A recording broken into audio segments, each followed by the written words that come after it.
तो आप लगातार देख रहे हैं दिल्ली की जंग, और दिल्ली की जंग में वोटिंग का सिलसिला जारी है और साथ ही मुबासे का भी। अब हम रुख करेंगे अपने साथी हुरैरा का। जी विशाल, आपका बहुत बहुत शुक्रिया। 2 बजे तक क्या कुछ वोटिंग फीसद दिल्ली में रहा है? अलग अलग अजला में कितना लोगों में जोश है, कितना वोटिंग फीसद दिल्ली के अलग अलग जिलों में रहा है, बहुत जल्दी हम आपको ग्राफिक्स के जरिए बताने की कोशिश करेंगे। दिल्ली नॉर्थ वेस्ट की अगर हम बात करते हैं तो ये ग्राफिक्स आपके सामने आ चुका है। इस ग्राफिक्स के जरिए आप देख सकते हैं कि 2 बजे तक जो वोटिंग फीसद है वो 28.78% पोलिंग फीसद है। यानी शुरुआती क्यों कहेंगे, आधे से ज्यादा का एक तरह से वोटिंग का सफर मुकम्मल हो चुका है। ऐसे में थोड़ा सा दिल्ली वालों ने मायूस किया है। अगर इसी तरह से वोटिंग चली तो 50% तक भी एक तरह से वोटिंग शाम 6 बजे तक पहुंचना मुश्किल लग रहा है। लेकिन अगर लोग अपने घरों से तेजी से निकलेंगे, क्योंकि अब धूप भी है और थोड़ा सा माहौल में गर्मी भी आई, तो वोटिंग फीसद बढ़ सकता है। लेकिन अभी तक 2 बजे तक जो वोटिंग फीसद है वो सबसे पहले आपके सामने नॉर्थ वेस्ट दिल्ली का ग्राफिक्स है, जिसमें 28.78% पोलिंग अब तक रिकॉर्ड की गई है। नॉर्थ ईस्ट की अगर हम बात करते हैं, दूसरे डिस्ट्रिक्ट की बात करते हैं, दूसरे जिले की बात करते हैं, तो नॉर्थ ईस्ट का ग्राफिक्स आपके सामने, जहां पर पोलिंग फीसद बेहतर है। यहां पर 34.82% पोलिंग रिकॉर्ड की गई है। यह थोड़ा सा अच्छा यहां पर इत्मीनान बख्श नंबर कहा जा सकता है, डिजिट कहा जा सकता है, 34.82%। इसी तरह से अगर एक और ग्राफिक्स की तरफ हम बढ़े, एक और जिले की बात करें तो साउथ दिल्ली की अगर हम बात करते हैं तो साउथ दिल्ली का ग्राफिक्स भी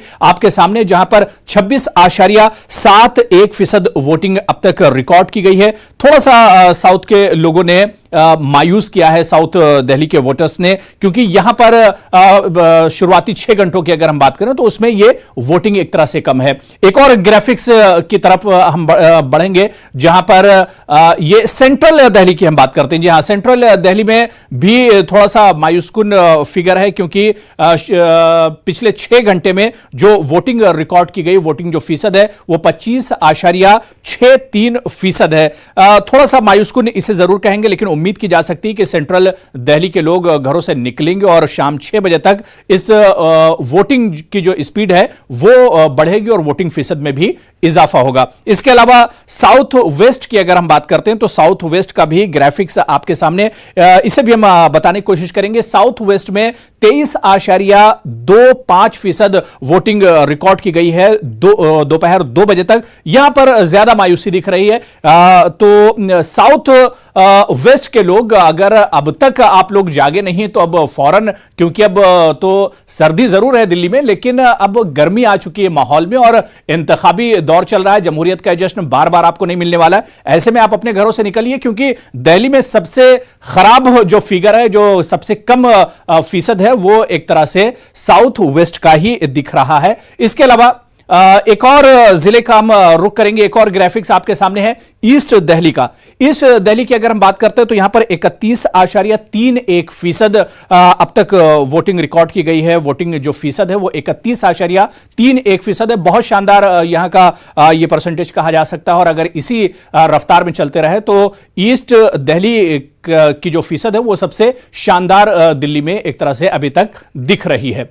आगे बढ़ेंगे, एक और ग्राफिक्स आपके सामने आ रहा है नॉर्थ दिल्ली की अगर हम बात करते हैं तो नॉर्थ दिल्ली में अब तक जो पोलिंग परसेंटेज है वो 28.11% रहा है। यहां पर भी थोड़ा सा पहले के मुकाबले में, पिछले 2 घंटे के मुकाबले में एक तरह से रफ्तार वोटर्स की बढ़ी है। तो ये अलग अलग अजला हैं जिनके बारे में हम आपको वोटिंग जो परसेंटेज है वो बता रहे हैं। हालांकि अब सिर्फ 4 घंटे से कम का वक्त बचा है पोलिंग में। ऐसे में न्यूज़ 18 उर्दू भी लगातार यही अपील कर रहा है अपने व्यूअर से और खासतौर से दिल्ली वालों से कि अगर आपने अब तक अपना वोट नहीं डाला है, जमहूरियत के इस जश्न में आप शामिल नहीं हुए, तो फौरन अपने घरों से निकलिए। शाम 6 बजे तक पोलिंग होनी है और जमहूरियत के इस जश्न में शामिल हो जाइए।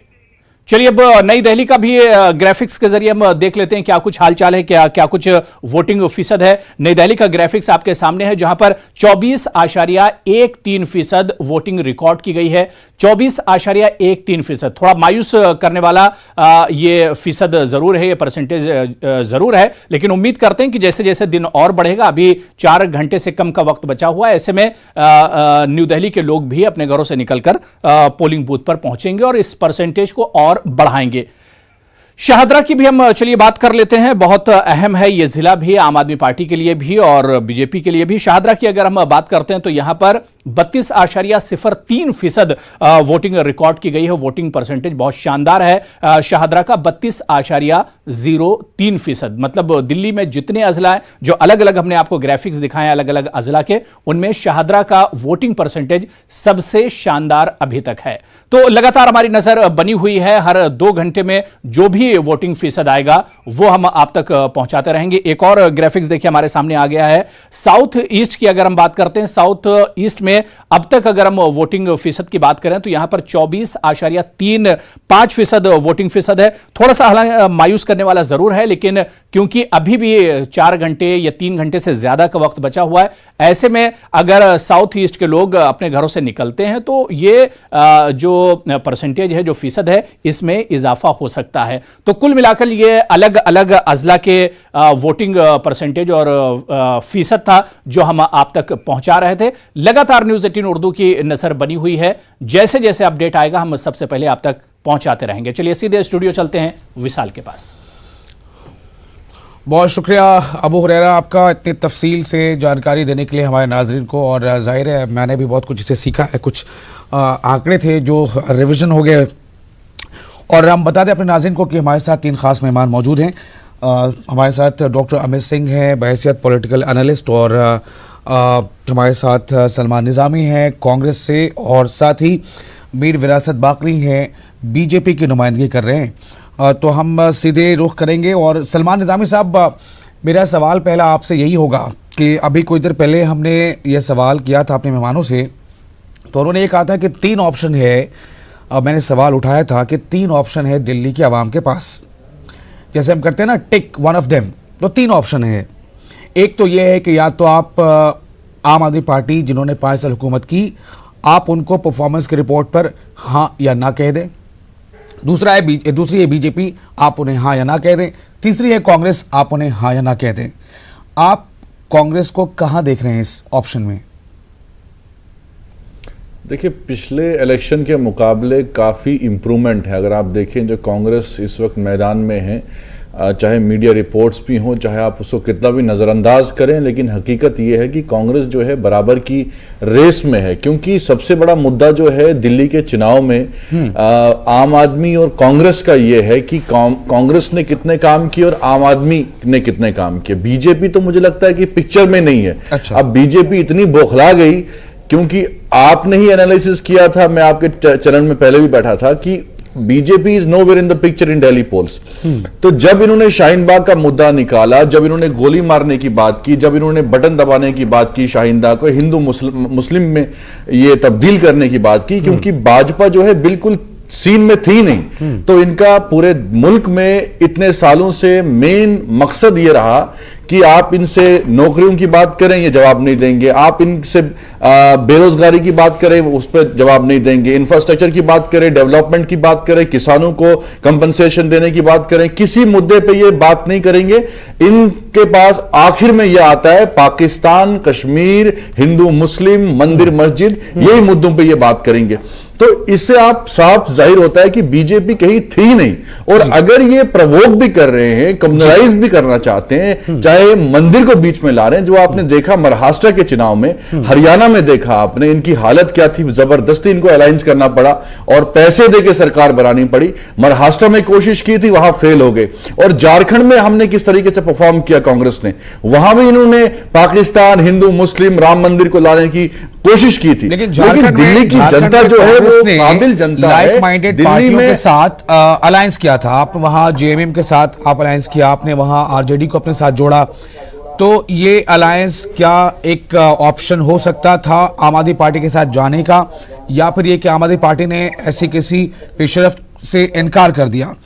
अब वो जो भी कुछ हुआ हो वो बात की बात है, अब तो आप आज वोटिंग हो रही है। सवाल इस बात को लेकर है कि कांग्रेस ने कैंपेन नहीं किया है उस तरह से जिस तरह से आपने स्टार कैंपेनर्स की लिस्ट जारी की थी, जितनी कैंपेनिंग रैलियां हो सकती थी वो सब नहीं हो पाई, ये आप मानिए, तो क्यों हुआ ऐसा? देखिए, कांग्रेस की कोशिश हमेशा ये रही कि सेकुलर पार्टीज को यूनाइट किया जाए, लेकिन स्टेट में जो मामलात आते हैं, रीजनल जो पार्टियां हैं उनको अपने मफाद के लिए वो डबल वो जिस तरीके से आम आदमी ने 370 पे सपोर्ट किया बीजेपी को, और यहां शाहीन बाग पे क्लियर नहीं थे वो कि वो वाकई सपोर्ट करते हैं नहीं करते हैं, तो थोड़ी सी हिंदू अपीजमेंट पे भी चले गए। लेकिन इनका कांग्रेस का मेन जो एजेंडा है, कांग्रेस बिल्कुल उससे हटी नहीं। कांग्रेस ने यह कहा कि हमने 15 साल में जो किया वो दिल्ली, चाहे आप बच्चे को पूछिए, किसी बुजुर्ग को पूछिए, आम आदमी को पूछिए कि शीला दीक्षित ने 15 साल में दिल्ली को लंदन के मुकाबले में लेवलाइज किया, और वो कोई नहीं कर सका हिस्ट्री में। और आम आदमी पार्टी ने, लेकिन इन 15 सालों में सलमान निजामी साहब, आप इस बात को भी मानिए केजरीवाल जी ने दिल्ली कॉस्मोपॉलिटन नेचर का पैसा इस्तेमाल किया अपने फोटो तो वहां पर कई नए वोटर इस दौरान वो ग्राउंड पे जुड़े होंगे, तो उन नए वोटरों को कम से कम बताने के लिए तो आपको मैदान में आना चाहिए था। आप उनको बताने तक के लिए मैदान में उस लेवल पर नहीं आए जिस लेवल पे आप आ सकते थे। देखिए, वो आप रिजल्ट्स में आए, आप मीडिया वालों का तो यही काम है। उनने झारखंड में भी ये कहा, महाराष्ट्र में भी ये कहा, लेकिन कांग्रेस जो है वो मैदान में है। कांग्रेस तो सबसे बड़ी पार्टी है इस मुल्क की, और अब वो पूरी हिम्मत से लड़ रही है। अभी आप कहते हैं सबसे बड़ी पार्टी में, पूछ लो आपके सामने, मैं पूछ लो इस बात पे पूछ लो क्या मीर विरासत बाकरी साहब से, मीर विरासत बाकरी साहब, क्या कांग्रेस सबसे बड़ी पार्टी है देश की इस वक्त? आपके सामने है कांग्रेस कितनी बड़ी पार्टी है देश की। हाँ, उनके पास नेशनल लेवल का कोई नेता नहीं है। हाँ, फिर बोल रहे हैं कि सबसे बड़ी पार्टी है। वर्ल्ड की सबसे बड़ी पार्टी तो अब भारतीय जनता पार्टी है, जिसके 303 एमपी और कई स्टेट्स में हमारी हुकूमतें और कई चीफ मिनिस्टर्स और कई लोग हमारे काम कर रहे हैं। बिल्कुल, आपने सही कहा। और शायद दिल्ली की आवाम शायद कहीं भूल ना जाए गिनती, इसलिए सारे लोग यहाँ बुला भी दिए गए कैंपेन करने के लिए दिल्ली में। सही है ना? बीजेपी जब सरकार बनाएगी 70% रियासतों में बीजेपी है ही नहीं। अब आप देखिए आहिस्ता आहिस्ता दिल्ली के बाद बिहार का सीन देखिए। सलमान साहब का एनालिसिस बिल्कुल आहिस्ता आहिस्ता आप देखिए ना, नक्शे को देखिए, भाजपा कहां है। स्टेटों में तो आपको रिजेक्ट किया गया, और आने वाले इंतखाबात में भी वो फैसला सामने आएगा। देखेंगे सामना, पब्लिक का फैसला हम बिल्कुल कबूल करेंगे। पब्लिक का जो क्योंकि हिंदू मुस्लिम की लड़ाई आप कब तक ये करते रहेंगे? राम मंदिर, पाकिस्तान, देश में जो आपस की आपकी ये जो लड़ाई है बड़ी पार्टी को लेकर, इस पे थोड़ा मैं एक जज मुकर्रर करना चाहता हूँ। अब वो है डॉक्टर अमित सिंह जी, इस बात का फिलहाल क्या फैसला हो कि बड़ी पार्टी कौन है? मतलब नंबर ऑफ मेंबर्स के ये मुताबिक तय होगा, या अब जैसा सलमान निजामी साहब का कहना है कि रियासतों से बीजेपी धीरे धीरे जो है वो साफ होती जा रही है? फिलहाल जो आंकड़े भी हैं, आगे क्या होगा उसकी बात अभी नहीं कर रहा हूं। पूरा आप देखिए, जो हिंदी बेल्ट है, मध्य प्रदेश है, राजस्थान है, छत्तीसगढ़ है, वहां पे अब बीजेपी नहीं है। झारखंड में बीजेपी नहीं है, उधर हरियाणा में बीजेपी बहुत सिमट गई, महाराष्ट्र में बीजेपी सिमट गई। तो ये किसकी दलील मानी जाए? बड़ी पार्टी कौन है? बड़ी पार्टी तो बीजेपी है जी। नहीं अमित जी, मैं आपसे पूछ रहा हूं। ये मेरे से सवाल है? जी बिल्कुल, आपसे सवाल है ये। देखिए, यानी अगर, क्योंकि हम लोग राजनीतिक विश्लेषक हैं, अगर संख्या की दृष्टि से जाएं तो मेंबरशिप की बात अगर कर लें तो मेंबरशिप की दृष्टि से बीजेपी ने पिछले 5-6 सालों में बहुत इंप्रूवमेंट किया है। सरकारें भी हैं और केंद्र में सरकार चला रही हैं, या 303 इनके खुद के एमपी हैं और कांग्रेस के बहुत कम हैं। और तो इसलिए मुझे नहीं लगता कि बड़ी कौन है और छोटी कौन है, उस डिबेट में जाना चाहिए। लेकिन अगर आंकड़ों में जाएंगे तो फिलहाल तो ये लगता है कि बीजेपी बड़ी पार्टी है। चलिए ठीक है भाई, मैंने बोला भी एक जज है हमारे बीच, मुझसे फैसला लेते हैं। चलिए ठीक है, सवाल ये नहीं है सलमान निजामी साहब, सवाल दरअसल ये है, आप पार्टी छोटी हो या बड़ी हो, जाहिर सी बात है आम आदमी पार्टी कांग्रेस के मुकाबले बहुत छोटी है, बीजेपी के मुकाबले बहुत छोटी है, लेकिन आम आदमी पार्टी ने 5 सालों में जो उससे बन पड़ा उसने किया है, जो उससे बन पड़ा वो जनता यानी आवाम तय करेगी कि उसने किया या नहीं किया। लेकिन उसके बावजूद उन्होंने रिगरस कैंपेन किया है जो कांग्रेस ने नहीं किया। तो ये मैसेज जा रहा है कि कहीं ऐसा तो नहीं है कि कांग्रेस नहीं चाहती थी कि हम ज्यादा मेहनत करके जो बीजेपी के मुखालिफ जो पार्टी है या वोट है उसको भी हम बांटने की एक वजह बन जाए, उसके बंटने की वजह बन जाए। क्या ये स्ट्रैटेजी थी कांग्रेस की? देखिए, एक बात बोलूं मैं, बड़ा इंसान वो होता है जो सबसे मोहब्बत करे, और बड़ी पार्टी वो होती है कि सब लोगों को साथ लेके चले। जिस तरीके से पार्टी, मेरा मकसद ये है कि ये देश जो है इसमें हिंदू, मुस्लिम, सिख, ईसाई सब मिलके रहते हैं। ये गांधी का मुल्क है। पार्टी वो बड़ी है जो सब लोगों को साथ में जोड़ के चलती है। ये नहीं कहती कि वो तबका जो है उसको बाहर निकालो, अगर वो मुसलमान है उनको आने न दो, हिंदू है उनको रखो। सबका साथ सबका विश्वास का नारा किसका है? इस लिहाज से बड़ी है। दूसरी बात आपने जो कही कि कांग्रेस जो है दिल्ली में चुनाव में उतने सामने नहीं आई, ये आपको शायद मालूम नहीं है कि कांग्रेस जो है कहीं ना कहीं जो जहां विनिंग सीट्स हैं कांग्रेस की वहां मजबूती से लड़ रही हैं, और जहां जहां कांग्रेस की हमेशा ये एक सेकुलर इमेज को कायम करने के लिए जहां जहां लगता है कांग्रेस को कि हम कमजोर हैं वहां वो डेंट नहीं पहुंचाना चाहती।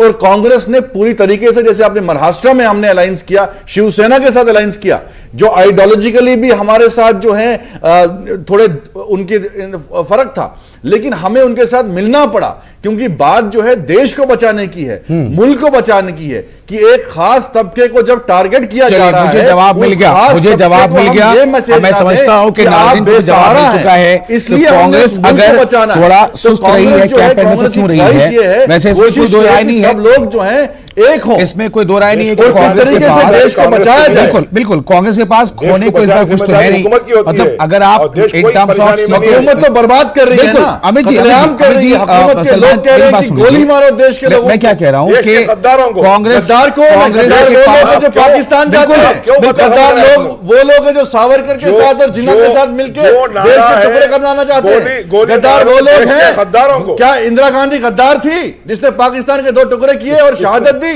क्या राजीव गांधी गद्दार था जिसने इस देश के लिए शहादत दी? एक आदमी बताइए भाजपा का जिसने इस देश के लिए कुर्बानी दो। मैं अभी स्टूडियो छोड़ के चले जाता हूं। एक आदमी बताओ, राजीव गांधी बताइए, एक आदमी बताइए भाजपा का, आरएसएस का जिसने इस देश के लिए कुर्बानी दी। मैं पूरी किताब लिख के दूंगा आपको नामों से, बताइए। चलिए ठीक है, वो जवाब होता है तो तुरंत जबान पे आ जाता है। अभी सोच रहे हैं, कोई बात नहीं है। मीर बाकरी साहब, मीर विरासत साहब, देखिए अभी आपने यहाँ पे वो बात दोहराई है। मैं चाहूंगा कि आइंदा ऐसे नारों को स्टूडियो में ना दोहराया कीजिए, और ये नारे कि आप अगर सपोर्ट करेंगे तो ये बहुत गलत काम करेंगे आप। मैंने नहीं, बिल्कुल नहीं, बिल्कुल नहीं, ऐसा नहीं। आपको जो दूसरी बातें करनी, देखिए आप इलेक्शन कमीशन ने इसी नारे की वजह कर उन पर पाबंदियां भी लगाई। आप मानते हैं कि नहीं? क्या इलेक्शन कमीशन को आप नहीं मानते? मानना, और अगर मानते हैं तो इसको रिपीट मत कीजिए यहां पर, ठीक है? अब दूसरी बात यह है, मैं आपसे जानना चाहता हूं, ठीक है, आप अपनी पार्टी के ताल्लुक से जो कहना चाहते हैं कहिए, लेकिन कोई भी ऐसी बात मत कीजिए जिस पर इलेक्शन कमीशन ने बाजाब्ता तंबीह की हो और उस पर एक्शन भी लिया हो सकता है कि आप पर भी एक्शन कुछ हो जाए, इसलिए ऐसी चीजों से बचा कीजिए जरा।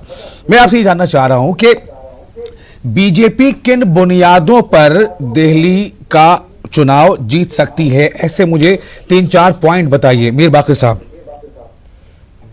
बीजेपी के पास सबसे बुनियादी वजह यह है कि हमारे पास इंफ्रास्ट्रक्चर है। भारतीय जनता पार्टी के पास how to run the government आवाम की कैसी खिदमत करे, किस स्तर पर जाके आवाम की खिदमत करे, उसके अंदर हमारे पास किसी किस्म का भेदभाव नहीं है। जैसा बता रहे मेरे दोस्त कि हिंदू मुसलमान, हमारे पास कोई हिंदू मुसलमान की नहीं है। हमारे पास मोदी जी का एक नारा है, सबका साथ, सबका विकास, सबका विश्वास। हम कहते हैं अगर जहां पर मोदी जी है वहां पे हर चीज मुमकिन है, हर चीज पॉसिबल है।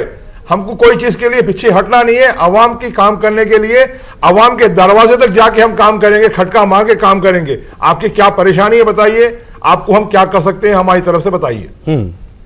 ठीक है, तो आप ये कहना चाहते हैं कि आपकी पार्टी बहुत बड़ी है और आपकी पार्टी का नारा है सबका साथ सबका विकास। इस बुनियाद पे दिल्ली की आवाम जो है आम आदमी पार्टी की बजाय बीजेपी को जिता दे, ठीक है? यही कहना है ना आपका? बिल्कुल जिताएगी। 2015 का जो सिनेरियो था वो पूरा उल्टा हो जाएगा, ग्राफ देख लीजिए आप। ठीक है, आज ओके। 8 चलिए, फरवरी की मैं आपसे ये नहीं कहूंगा कि लिख के दे दीजिए, वरना हो सकता है कल आपको ये बदलना पड़ जाए, इसलिए आपने कह दिया, बहुत अच्छी बात है, लिख के मत दीजिए।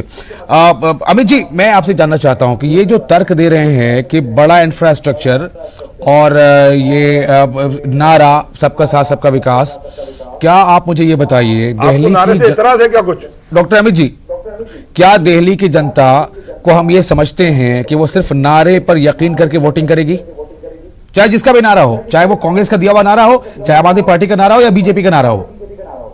देखिए, मैंने पहले ही बोला कि दिल्ली राष्ट्रीय राजधानी है और यहाँ पढ़े लिखे लोग रहते हैं, वो पॉलिटिकली अवेयर भी हैं और वो मीडिया या सोशल मीडिया के हर प्लेटफॉर्म पे काफी एक्टिव हैं। तो सिर्फ नारों से बात नहीं चलने वाली है, सड़क पे उतर के जनता को जिसने भी सुविधाएं मुहैया कराई हैं, चाहे वो केंद्र सरकार की तरफ से हो या राज्य सरकार की तरफ से हो, जनता अंत में कहीं ना कहीं ये सारी चीजों पे सोचते हुए अपना मत डिसाइड करेगी कि वो किस पार्टी को वोट देंगे। ठीक है, तो क्या इस बात का एक एज मिलता है, मैं आपसे जानना चाह रहा हूं, क्या इस बात का एज मिलता है उस पार्टी को जो इख्तिदार में है, यानी जैसे आम आदमी पार्टी इख्तिदार में है, तो ये उस पार्टी के लिए पॉजिटिव है या उस पार्टी के लिए नेगेटिव भी हो सकता है, जो कि 5 साल में हो सकता है उससे बहुत सारे ऐसे काम ना किए जो उन्होंने वादा किया था, और ऐसे हैं बहुत सारे काम है जो उन्होंने नहीं किए। शुरुआत के दिनों में तो काम के नाम पर सिर्फ लड़ाई होती रही, एलजी से जो टसल चलता रहा आम आदमी पार्टी का, वो टसल ही चलता रहा। बेशक उन्होंने आखिर में कुछ ऐसे काम किए, आमतौर से लोगों की जुबान पर रहता है बिजली पानी, तो बिजली पानी के नाम पे लोगों को वहां कहने को है कि हाँ हमें राहत मिली है, ट्रांसपोर्ट के नाम पे खासतौर से खवातीन को कहने को है कि हाँ हमें राहत मिली है। क्या ये आम आदमी पार्टी के लिए, यानी जो बरसर इक़्तिदार पार्टी है, उसके लिए ये थोड़ा पॉजिटिव जा रहा है या नेगेटिव जा रहा है परफॉर्मेंस रिपोर्ट कार्ड?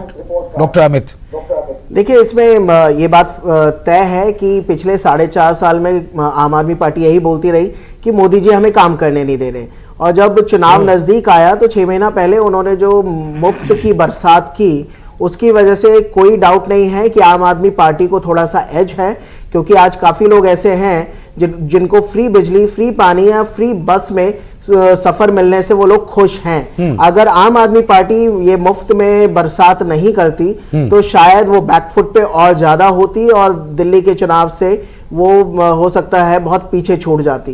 ये एक सवाल की मेरा यहाँ पर है, आमने सामने की लड़ाई है। डॉक्टर अमित जी, आप क्या इस बात को मानते हैं कि दिल्ली में सरकारी स्कूलों का स्तर पहले से थोड़ा ही सही बेहतर हुआ? क्या आप मानते हैं इसे? देखिए, दिल्ली की आवाम सुन रही है, देख रही है, स्तर पहले से थोड़ा सुधरा है, उसमें कोई दो राय नहीं है। तो क्या ये 6 महीने में हो सकता है?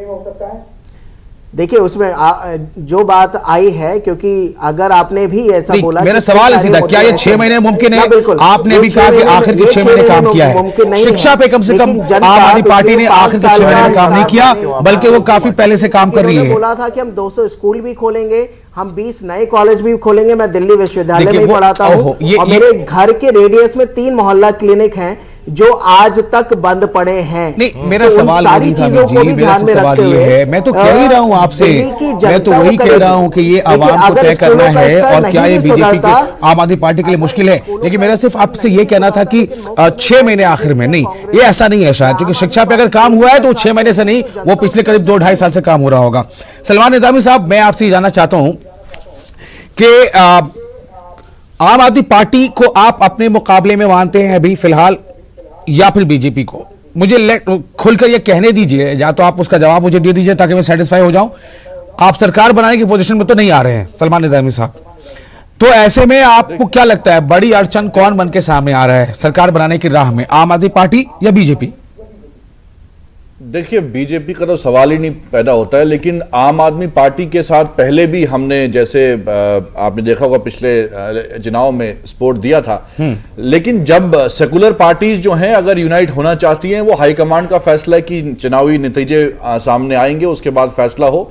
लेकिन जो बीजेपी है, जिस तरीके से वो पोलराइज किया उन्होंने इस चुनाव में, और मैं उनको कहीं भी कहीं भी समझता नहीं था कि ये हैं कहीं। और अभी भी उन लोगों की, मैं लगता हूं, मुझे नहीं लगता, यकीन आता कि लोग जो है उनके बहकावे में आएंगे, जो वो हिंदू और मुसलमानों के नाम पे ये राजनीति फैला रहे हैं, गंदगी फैला रहे हैं और ये कह रहे हैं कि वहां शाहीन बाग और जामिया के उसका तो लोग वक्त जो हैं अब वो चला गद्दार गया। हैं। वो 6 तारीख तक का वो मौका था और आप कहते हैं तो कि मुझे पोलराइज नहीं किया। लगता कि मैं तो दिल्ली कहता हूं के कि आप अगर ये लोग कह देते पोलराइज किया, ऐसी उनकी कामयाबी हो जाती है। आपको तो कहना चाहिए कि पोलराइज करने की कोशिश की, वो किया कि नहीं किया वो तो आवाम जवाब देगी ना।